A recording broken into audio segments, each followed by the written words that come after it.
Sometimes life tests us in the most unexpected places. You might be driving home, stopping for gas, and suddenly, your entire world shifts.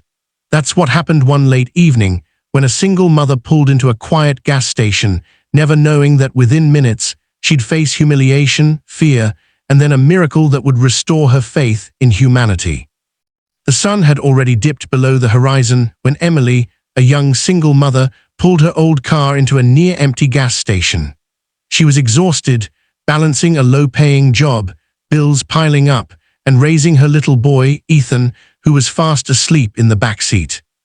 She thought this would be a quick stop, swipe the card, fill up, and get back on the road. But as she stepped out of her car, she noticed a group of 3 men leaning against their truck nearby. Their laughter was loud, coarse, and when their eyes fixed on her, her heart sank. At first, she ignored them, focusing on the gas pump, but then it began, the taunts. "Hey, pretty lady, all alone tonight," one of them called out, smirking. "Don't be shy, come have a little fun with us," another added, stepping closer. Emily's hands trembled as she tried to stay calm. She pulled her jacket tighter around herself, praying they stop.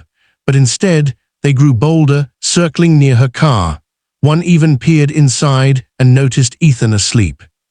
"Oh, she's got a kid. Don't worry, sweetheart, we'll keep you company while he sleeps," the thug sneered.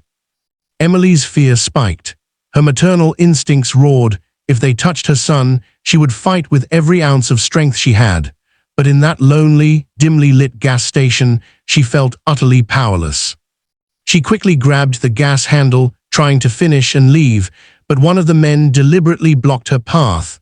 "What's the rush? Don't you want some friends?" Her voice cracked as she finally snapped, "Leave me alone." The men only laughed, louder this time. One reached for her arm. That's when her heart stopped. She knew things were about to spiral. But fate had other plans. The roar of engines cut through the tension. At first, Emily thought it was just another group of reckless men arriving, but what pulled into the gas station was something else entirely. A dozen motorcycles rolled in, their headlights piercing the darkness. Leather jackets, tattoos, steel boots, the kind of sight that usually made strangers step back. The thugs, too, paused, unsure of what to make of it. The leader of the bikers, a tall man with a grey beard and a patch on his jacket that read Guardians MC, slowed his bike and noticed Emily's panicked face. He saw the way the thugs hovered over her, and without a word, he cut his engine. The others followed, and within seconds, the air grew thick with silence. Then, one by one, the bikers dismounted and surrounded Emily and her car, not aggressively, but protectively. "Is there a problem here?" the bearded man asked in a calm but commanding voice. The thugs, suddenly outnumbered, shifted nervously. "We were just talking, man, no problem," one muttered.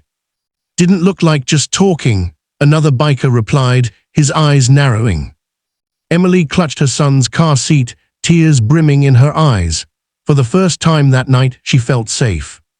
The bikers closed ranks around her, their sheer presence enough to send the thugs stumbling back. One of them muttered something about not wanting trouble, and within seconds, they jumped into their truck and sped off into the night. The roar of their tires faded, replaced by Emily's shaky breathing. She turned to the bikers, overwhelmed. Thank you so much. I didn't know what they were going to do. My son," her voice broke. The bearded man gave her a gentle nod. "You're safe now, we don't let people like that win." One of the younger bikers smiled at Ethan, who had stirred awake. "Don't worry, buddy, your mom's a warrior, and tonight she had an army." Emily couldn't stop the tears anymore, not of fear but of relief.